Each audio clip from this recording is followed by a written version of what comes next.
What's up, lemon heads? Welcome back to another episode of From the Yellow Chair. I'm Emily. And I'm Crystal. And today we're going to be diving into mastering digital marketing for home service companies, paid ads versions. And we got the guys from On Purpose Media here with us.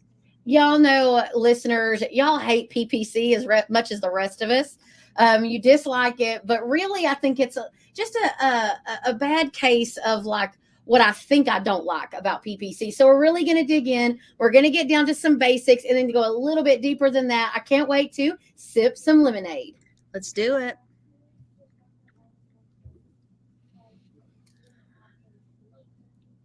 All right. So it looks like we have our virtual guest. Now, are y'all in the same place? Are each of you in the same place? No, we're about a 3-hour drive apart from each other. Oh, Emily and I are 3-second walk from each other.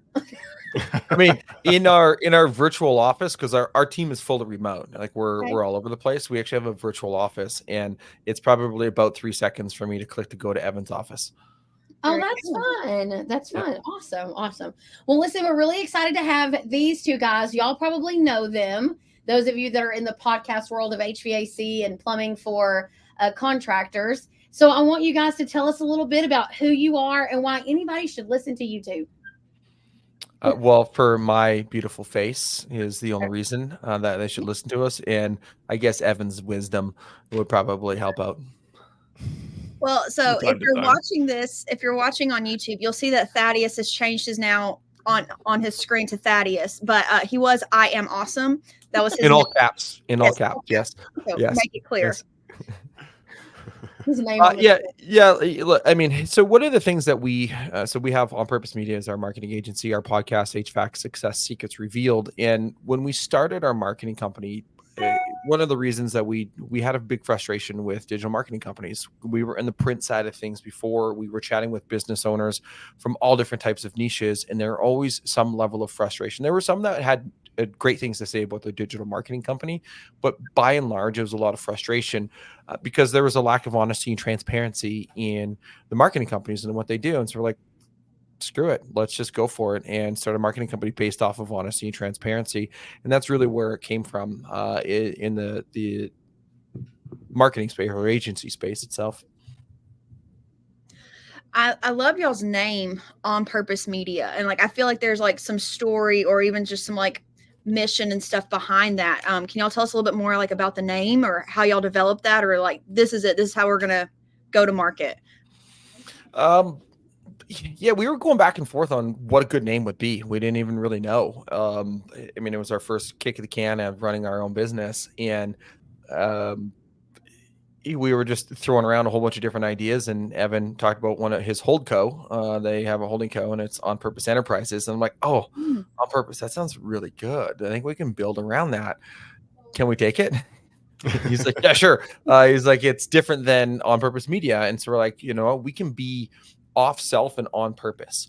And so when we're not thinking about ourselves and we're thinking about others, that's what off self and on purpose means. When you got a bigger vision, a bigger brand, a bigger want, a bigger care, a bigger impact, whatever those things are, and relating to, I say, our core values. And one of them is purpose driven. Right? Are you bigger? Are you part of something that's bigger than yourself? And when you're part of something that's bigger than yourself, now that's where you can move the needle, and that's where you can have great success. No, absolutely. Yeah, there's a lot to say, for companies. Like people say all the time, like, where'd y'all come up with lemon seed? I'm like, I didn't. Emily did. And I let her take full credit when she's with me. When she's not with me, I'm like, oh, thank you very much. But what it does is it makes people understand, like, oh, y'all are like, this is very memorable, and we're like, good, because we're a branding company. Like, it's a lot of what we do. So I know that we've shared with you guys just in passing. We see you guys at a lot of shows and things like that. How frustrated we become for our clients around their paid ads strategy. So, we've talked to several people who know a lot about SEO and search engine optimization. And so today's episode, we were trying to focus on like this tangled web of what I call PPC. Because I have clients that are $2 million spending $30,000 a month, clients that are $30 million spending $2,500 a month. What is the deal with actual pay-per-click? Like, how does it work? Like, give us a little basic rundown. Well, I mean, from a basic level, it's bidding on keywords that are being searched within the Google platform. You can run it on Bing as well, or DuckDuckGo, or any of the search platforms.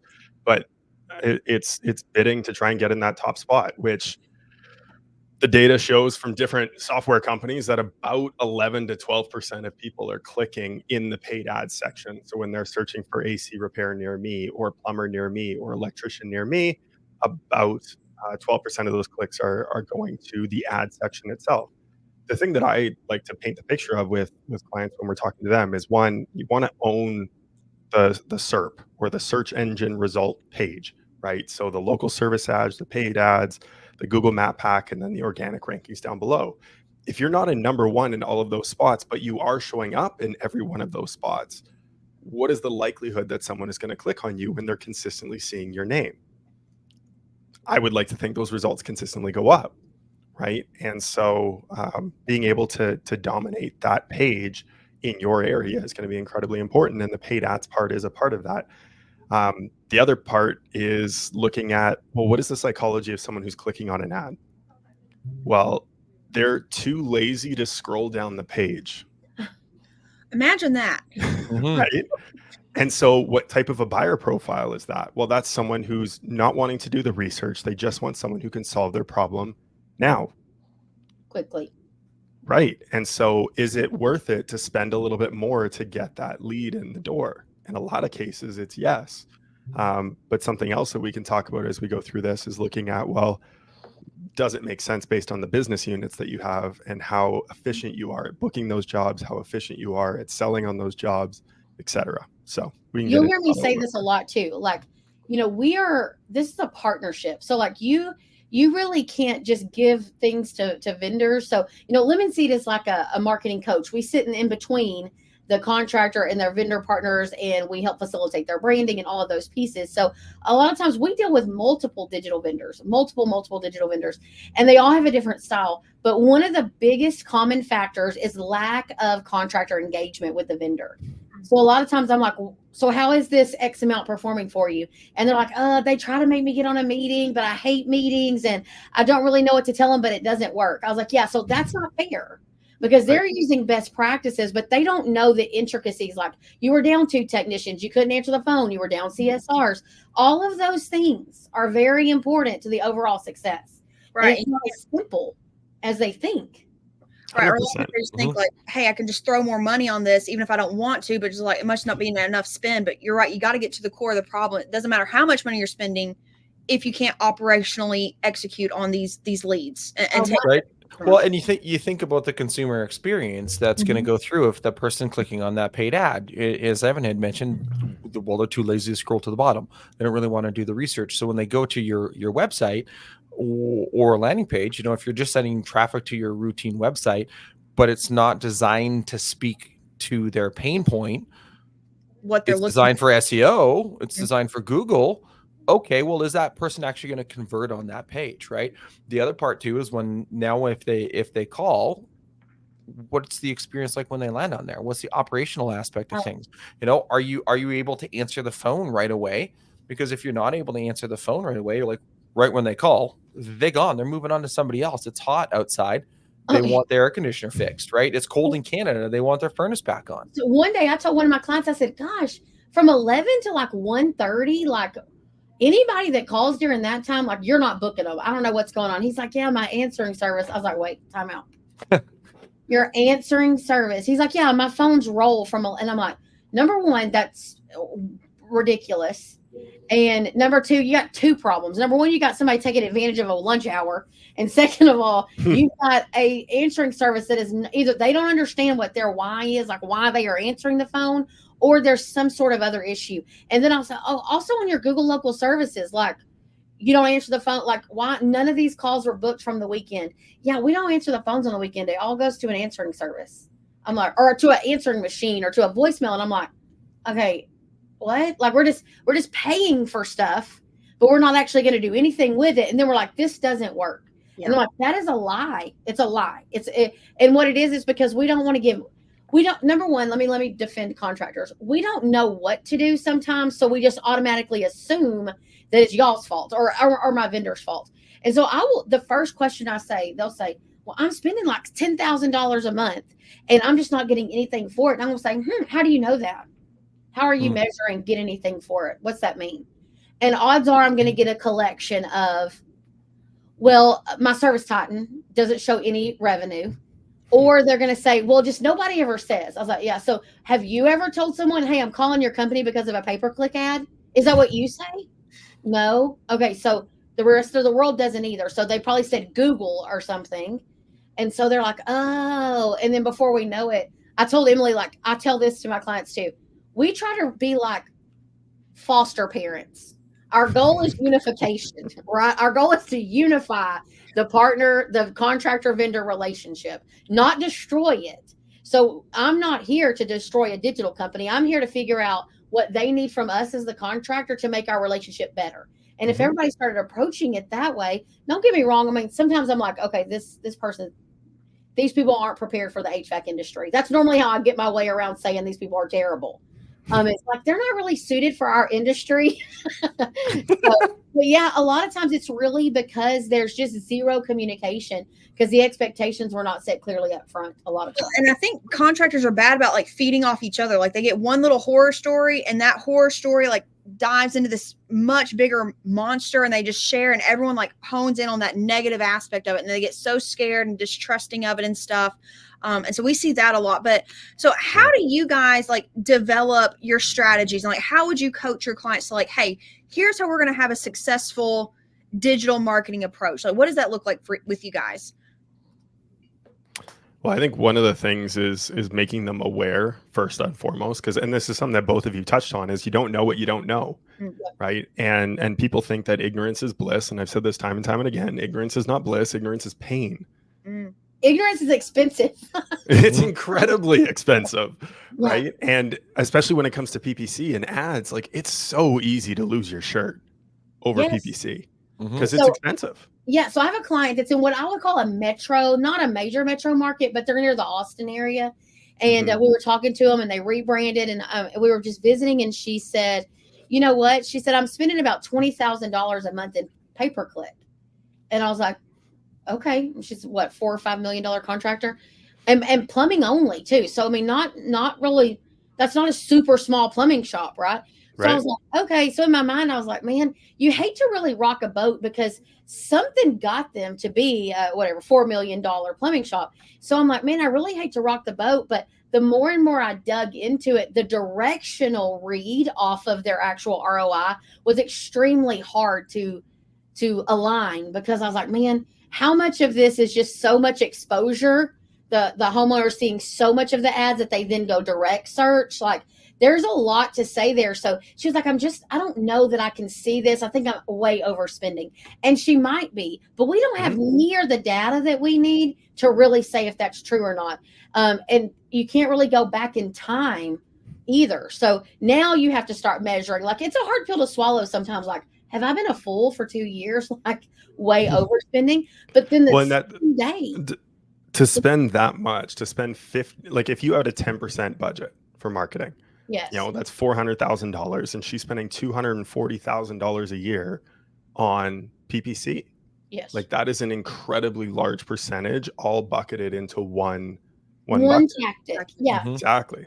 So, you know, I'm like, if it was away, she's fucked. But the other part, if it's working, she's growing, right? Yes. Oh, absolutely. And that was the struggle. Like, man, it is like we're hurting over here. So, you know, and then on the same day, like Emily and I will talk to a client that they're like, man, I'm just way overspending. And I'm like, oh gosh, this client's fixing to tell me. And they're like, I'm spending at least $800 a month in PPC. And I'm like, are you really Atlanta, Georgia? Like you're not, $800 was 2 people looked towards your ad. Like, right. That's nothing, you know? And so just understanding, this is what I want contractors to understand. I use this analogy a lot. I don't know how old y'all are. Emily smells like the junior high. She's young, but Gen Z or no, I'm a millennial. Word. I'm just old. No, okay. I was born in the 90s, so that hurts Crystal's heart. So I was born in the 80s. So me too. So like y'all know the show MacGyver. So MacGyver was not an expert at anything, right? So like, but he always was able to fix things because he knew enough about a lot of things to make good decisions. So I always try to tell people, like, digital is one of those things. Number one, you have to trust the partner that you're with. You have to trust that what they're doing, it has your best interest. But you also have to participate in the sense of, man, it's going to be tumultuous. Like, we're going to have months that we really win, months that we don't win as much. And when demand is down, like, who do we blame for that? No one but like the people of our market. Like, we can't blame a vendor when demand is down. But I will say that vendors have gotten really good about being like, oh, demand, it's just a demand issue. And I'm like, no, other people were having demand. So it was 116 degrees outside in Texas. So there was demand. We just weren't situated correctly. So like, let's back it up, you know? So I try to tell contractors, like, just learn enough to where you can have good conversations. You don't actually have to go buy the ad placement yourself, you know, and optimize it, you know? Yeah. Well, and that's exactly it. You need to know enough to have a conversation, but you don't know how to execute and do it. If you're to send me into a Google Ads account, for example, I know a very basic limited amount of Google Ads. We run a marketing agency that does Google Ads. Send Evan into a Google Ads account, different conversation. He knows a lot more about it, right? Now we have a Google Ads specialist on the team that handles all, like, everything in the intricate, nuanced details. But I can have a conversation. I'll probably be like the equivalent of what a business owner should know when it comes to PPC. But the thing that you mentioned, demand is down. I want to, since we're on the topic of PPC, I want to give two little things that I wrote down. One, in this goes back to earlier, you know, on the phone, when you kind of briefly mentioned, how did you hear about us? And some people ask that question. That is, Michael Torbe was on our podcast, and he went off the chains on this comment. A lot of people, when somebody calls in, first thing they say is, oh, how'd you hear about us? Well, my air conditioner is broken, and you're concerned about your marketing. Why? Like, no, I just want you to solve my problem. It's okay if you ask that question maybe at the end of the call, but to your point, they're just going to say Google because they don't actually remember, or they might say radio or billboard, even though you don't run radio or billboard ever. Consumers just don't understand that. But the other thing to do when demand is down, now, if your job board is potentially full, let's say, and somebody calls in, this could just be anything, not just PPC related. Somebody calls in and you know that you can't get to that repair call today or tomorrow because your boards are full. That's okay. Grab their information first before you tell them that the board is full. Yes. Okay? Now, when you have their name, their phone number, all of their information, well, you might not book them because, well, your board's full, but now you can follow up with them later. Now they're in your ecosystem. Now you're in your system. So when it comes to shoulder season, when it's slower, guess what? You've got a bigger leads database to be able to drum up demand yourself. Yes. Yes. Don't sleep on, like, you know, I tell everybody, you know, operations, the three-legged stool thing, like Ben Stark from Go Time, that's the first time I'd really ever heard it put that way. And then I use a couple of different analogies, but, you know, if marketing can be pumping along really good and your operations suck, and it's over with. And on the other side too, like, you can have really good operations, but demand hit you and some weak marketing. Or, I mean, we had a client that lost like 2 very important members of their team just butting of heads. And all of a sudden their marketing was tanking. Well, by the time they called Lemon Seed, it was so deep in the weeds that, like, we literally had to scrap everything and start over because their operations were chucking along like they had this great marketing plan. Well, these marketing people left and they really didn't make sure that there was loose ends tied up, anything for the next month. So they went from like literally going 100 miles an hour with all these things to like hitting a brick wall. And I was like, man, your operations now are pumping great. This is literally a marketing problem. Like, you're getting no leads. But most of the time it's not a lead situation. It's an operational issue. And then on the backside of that, it's that just being priced correctly and things like that are affecting true growth. So really, most of the time, there's so much more to saying my advertising's not working, my PPC's not working. I'm like, man, that is an onion that we just got to start peeling back, because it could be so many things. But you're right. Like, CSRs really need to be really good at just get the information and get the call, book the call. Then we'll worry about the intricacies of each in particular thing. But, you know, and I have a client right now that really wants to come on board, but they don't have a CRM. And I'm like, I just feel like we're going to be throwing money in the wind and like just praying it lands somewhere. Like, we have no way. They don't want to invest in CallRail. They don't want to invest in things. And I'm like, man, you're literally we're like flying an airplane with our eyes covered, like just seeing if we can like not hit something. Like, well, as soon as you said that, everyone here on the call, their eyes got real big. Like, you only have CRM, like, you know. I mean, like, what are you? So I literally said, "Hey, I really want you to be a Lemon Seed client, but what are you using?" Like, I just use QuickBooks. I'm like, yeah. So QuickBooks is a finance software, sir. It's not a software that like is meant to mine your data. Like, it's. I could go on and on about things like that, but it comes down to marketing is not a band-aid for bad operations. If you think you have problems now, make the phone ring more and really watch your problems escalate. And if you're not priced fairly, you're going to lose more money. You're just going to lose it faster. Like, but they don't really grasp that. So tell me about budgets. I know that's a tricky situation. Everybody kind of tiptoes around it, but let's say you're in a rural market. So not a metro, not a Phoenix, Dallas, Houston type area, but just a simple rural area. Do y'all have some advice on spend, or at least a way that y'all try to look at what you should spend? It kind of comes back to demand, right? How many calls are you generating off of the marketing that you're currently doing? And what is it that we need to fill the gap between where you are and where you want to go? And then that's how we'll dictate where the budget needs to be. But the other component of it too is what type of calls are we looking to get? Right? Whether that's a maintenance and a service call, are you looking for sales calls? Are you looking for demand calls? And then how much capacity do you have on those jobs? And coming back to what I said earlier, what are your efficiencies around that job type and that business unit?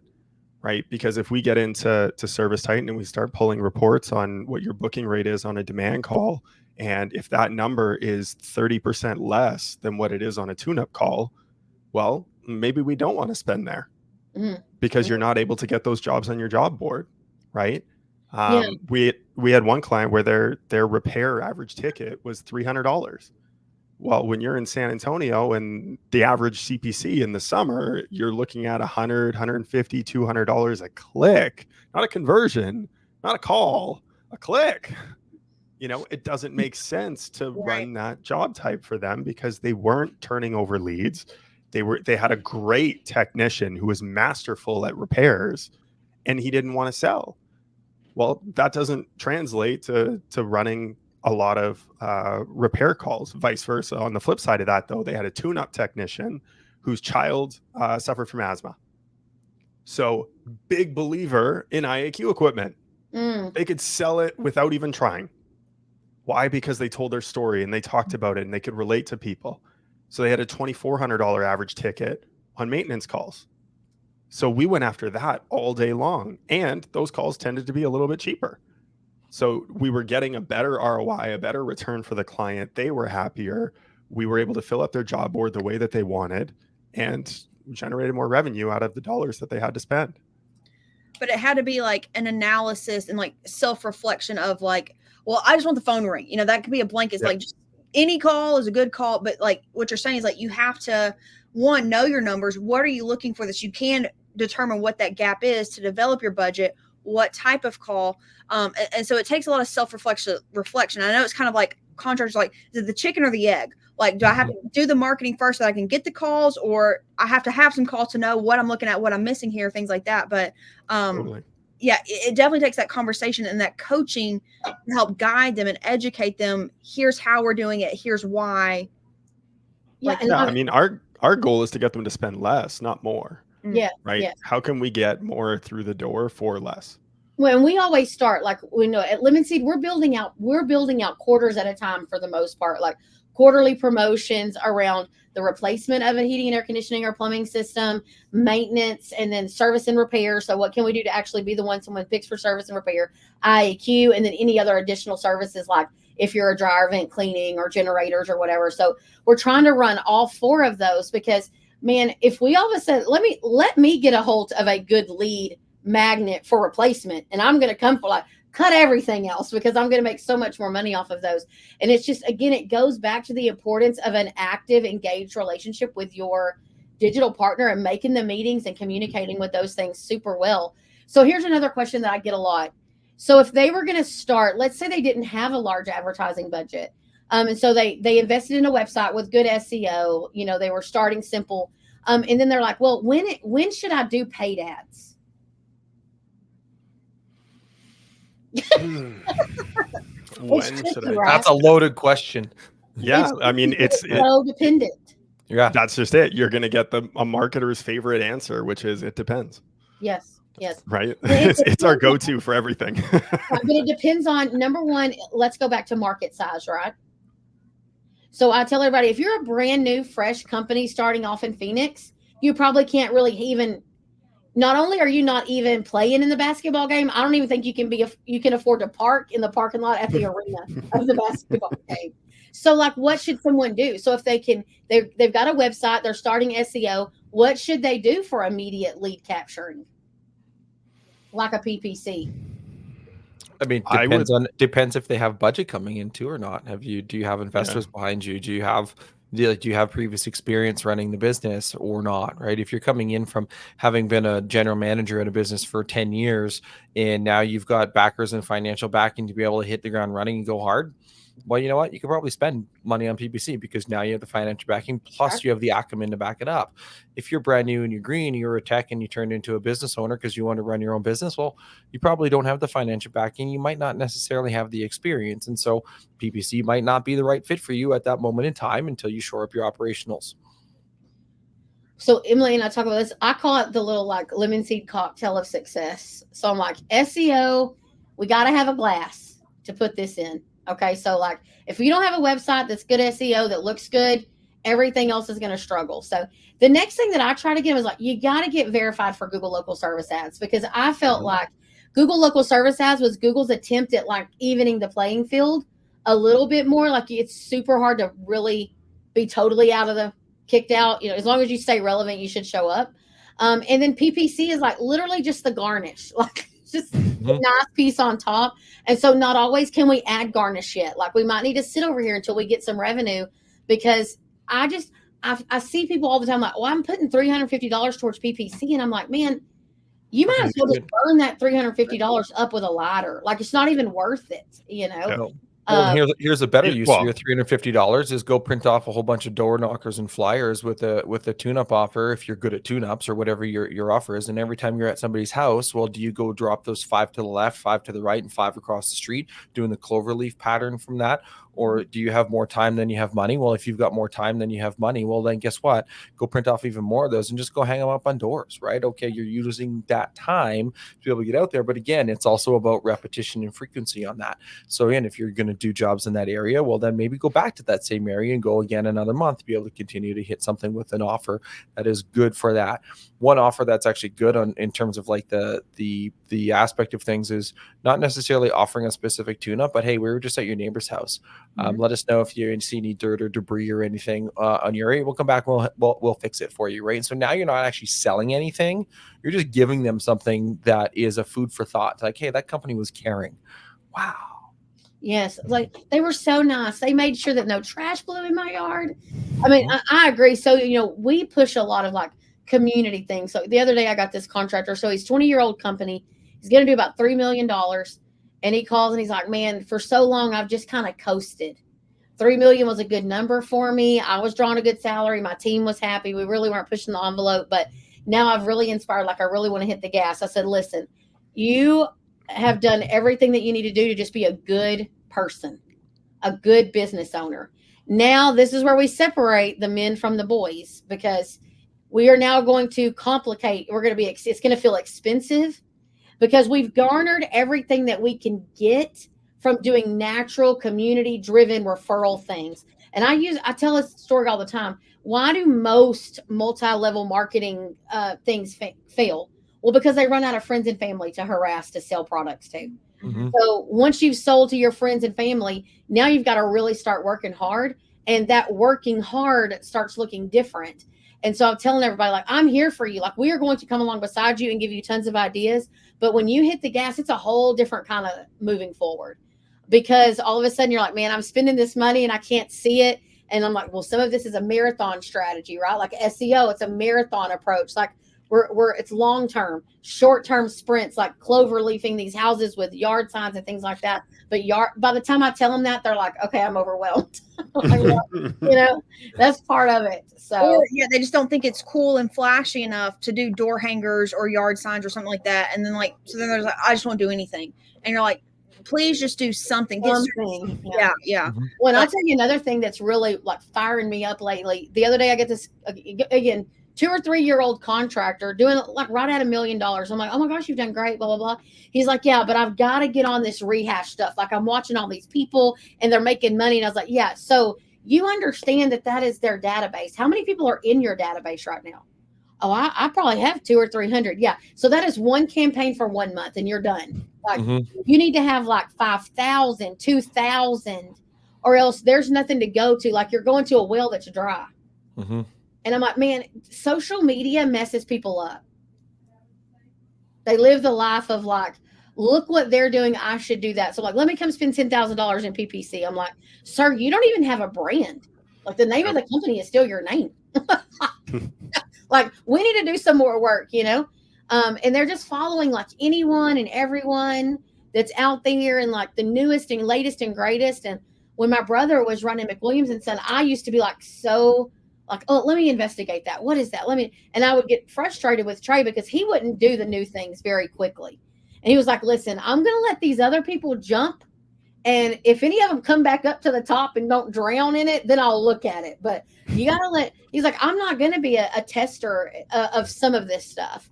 And I remember the first time he jumped on Rilla. When Rilla first came out, I was shocked. I was like, I cannot believe that he did it within being open the first 15 years of their life, because he is a big believer. Like you jump into some of these relationships with these different vendors that are popping up here and there, and they fail and you fail sometimes because you've put so much trust into them. And so rehashing is also a struggle, I think.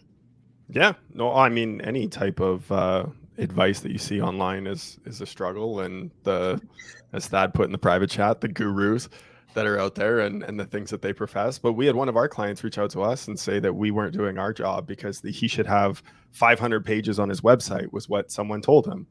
And I said, 500 pages of what? He's like, I don't know. I just need 500 pages. I was like, well, we can just put 500 pages of fluff if you really want. But at the end of the day, go look at your keywords that you're ranking for. And he's in a small town, right? Kind of what we referenced earlier in terms of depending on the market that you're in. Small town, very few people. And he was ranking number 1 for every keyword possible that he could rank for in like what was it, that like a 30-ish mile radius? Something like that. Yeah. Like it's obnoxious how well he's doing, right? To an extent. And to take blind advice from someone just doesn't make sense. And, you know, I gave a talk a couple of weeks ago at a Service Titan Marketing Summit, and I had someone come up and ask about a strategy that I had talked about in the message. And I was like, well, hold on, before you go and execute on that, let's take a look at how you're showing up. And I pulled up his search grids it was a Google Maps strategy. And I was like, you don't need it. You're good. Don't do it. It's just going to be extra work. You don't need it. You're showing up well. You're working like it's working already what you're doing. Just keep doing what you're doing. And I think coming back to your point from earlier, Crystal, too, if you don't rely on the data that exists, whether that's within your CRM, if you have it, or at least using some of the tools that exist to see how you're showing up online in order to make decisions, you're just doing it blindly. And a lot of those could end up hurting you versus helping you. Yeah. I mean, those people that just comment like, well, so-and-so said, like, that will drive us absolutely bonkers. I mean, like, you know, we've ran into this a few times recently. We'll be helping a client with a rebrand. And they're like, well, I asked my business coach. My business coach said this. I'm like, your business coach ain't ever seen anything branding, looked at it, like P&L statements. Okay. Like, you know, why are your business coach probably hasn't even ran a business. Yeah. But yeah, let me see his P&Ls. Taking out the noise and being able to trust experts and what they say, and either being willing to sit still. So like you said, like, hey, you don't need to do anything else, or hey, here's where we hit the gas this way, this method, and now this timing. It just takes so much. You got to get rid of the noise, cut out the fluff, and find those experts that you can trust them and build that relationship. Show up to the meetings, look at the dashboard, seek to understand the dashboard so that you can have these conversations with them. Absolutely. But even when you have an expert, you still have to ask yourselves, how does this apply to me? You know, that I had some rules before I gave my message. And the second rule was, don't believe a word I say, because I'm only speaking from one person's perspective, and that's me. Wow. Right. I can make that off of my data and the data that I have of all of our clients, but that doesn't apply to your specific business. And that's what we need to take a look at before you make changes and decisions.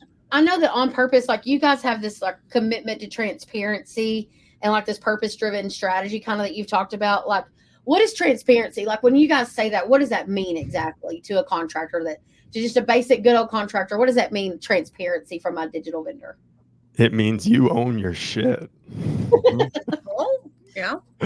Right. So, I don't care if it's your Google Ads account, your LSA, your GMB, your domain, your website. Like, you need to own all of it. It's yours. We're going to work on it. We're going to work within it, but it's yours. And we want you to own that asset at the end of the day.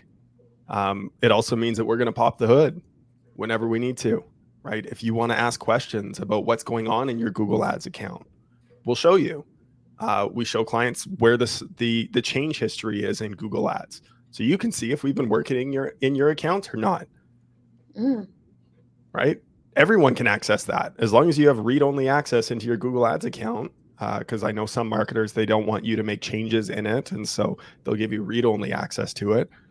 You can still see what the change history is. So you can see how active your marketing company is in there. Did they set it and forget it? Or are they actively going in there and still marking off negative keywords that you shouldn't be showing up for, adding new keywords, testing different ad groups, testing different ad sets, different landing pages, etc.? Are they trying to get better and better results? Here's the other part of that too, is that if we fuck up, I mean, I don't actually know if we can swear on your show, but I hope we can. I asked a question in the private chat and you just went LOL. So, but like, here's the thing is, if we fuck up, we're going to own it, right? We own our mistakes, and we're not going to hide behind some fluffy answer that most marketers would. We're like, nope, no, that's our bad. That's on us, right? We messed up and we own it. well, and you know, something like Lemon Seed lives by this too. Like, listen, we're so customized. Like every single client that we talk to, like we have some guideline templates that we use like for best practices. But when we're talking to a client with a mascot that's a dog and their colors are blue and yellow and they're in a metro market and they have $400,000 budget, that's much different than this small rural guy who doesn't have a mascot. You know, our strategies are so different, and we miss things. We miss a deadline, or we do something. Like, I'm the first one, like almost to a fault, to be like, man, I am so sorry. We messed that up. Let me go back. Here's your money back for this. Let us fix this and do this. We are all like, if anything, we overcompensate sometimes. And on the other side of that, like I'm dealing with some vendors right now and I'm like, dude, like just say, you know what? I don't know what happened right here. Let us look back. Let us do this. But instead, like, man, we grab contractors by their balls, for that's a lot for me to say. And we just like hang on tight. Like, I'm like, man, they trusted you, things went wrong, and you are like abandoning them when they need you. Like, I'm over here fighting hard, like me and the contractor, like I'm over here just fighting for people because it's so weaselly. I don't know what other word to use. And I'm not talking about simple things like, you know, the client didn't pay and now they're mad that you're making them pay a late fee. I'm not talking about stuff like that. I'm talking about like, we told you that we wanted to optimize these 3 cities. You were only working on these 2 cities. And now you're like, well, y'all didn't tell me in the right way, you know, and all these, like it just gets so clouded. And, you know, do the right thing. And I think it comes back to you 10 times more than trying to collect that little pissant $750 that you're trying to get from somebody. Yeah, so I can get crazy about that stuff right now. We hit a chord, got riled up. Yes, I can get wild. Like, we just hate that it's such a thing right now, you know, and like right.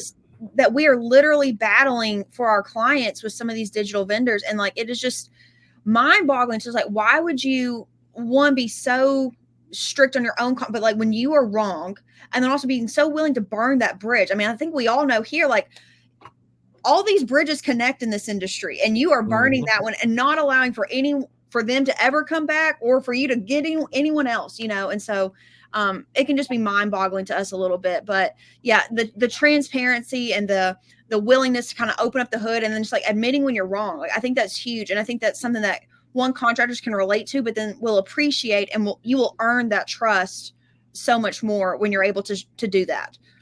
Right. Well, and that's exactly the biggest thing when you can own those mistakes. But the other part is like, why burn the bridge, guys? Like, Ugh. this is any digital marketer that's listening to this. I mean, heck, any contractor that's listening to this, why burn the bridge? It makes zero sense. One of our clients, and I've known him before we had the digital marketing agency, you're only as good as your last day. And that's what he always used to say about his employees. You're only as good as your last day. But another mentor of ours is love your people out the door. If they're leaving for whatever reason, or even if you're removing them from the business, love them out the door. But the same can be said about your clients. Okay? Love them out the door, because if you, and we've had this happen before in our agency where we've loved these people out the door and they realize the grass isn't greener on the other side. Well, guess what? They came back.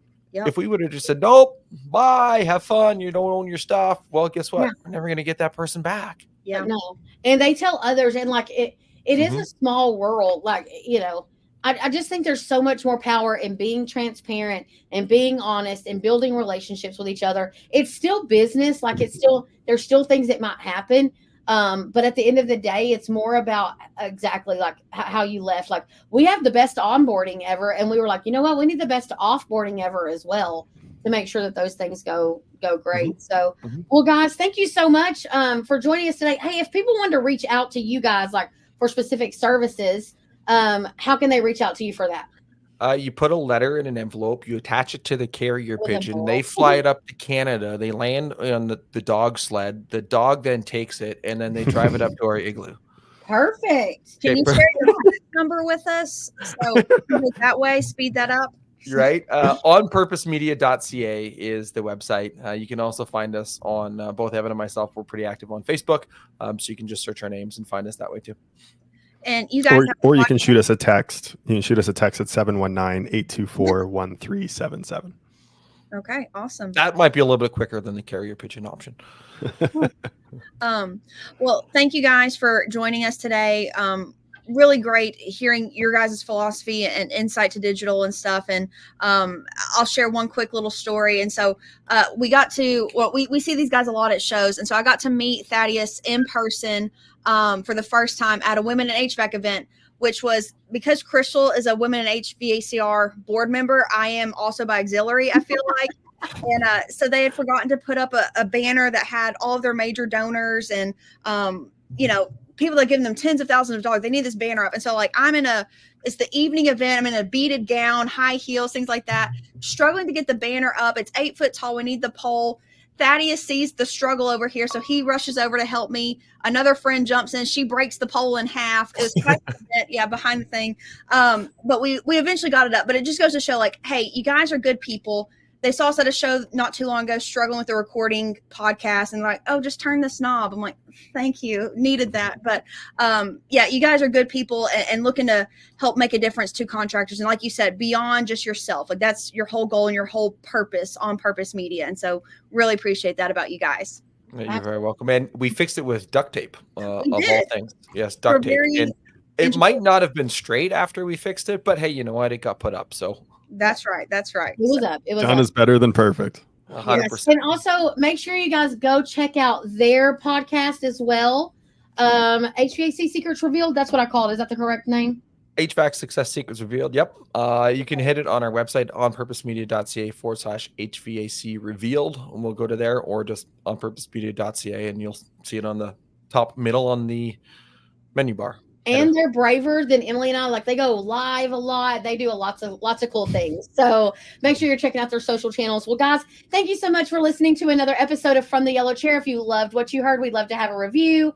We would love to hear from you. Want to be a guest on our show? Please reach out to us at hello@lemonseedmarketing.com. Thanks for listening.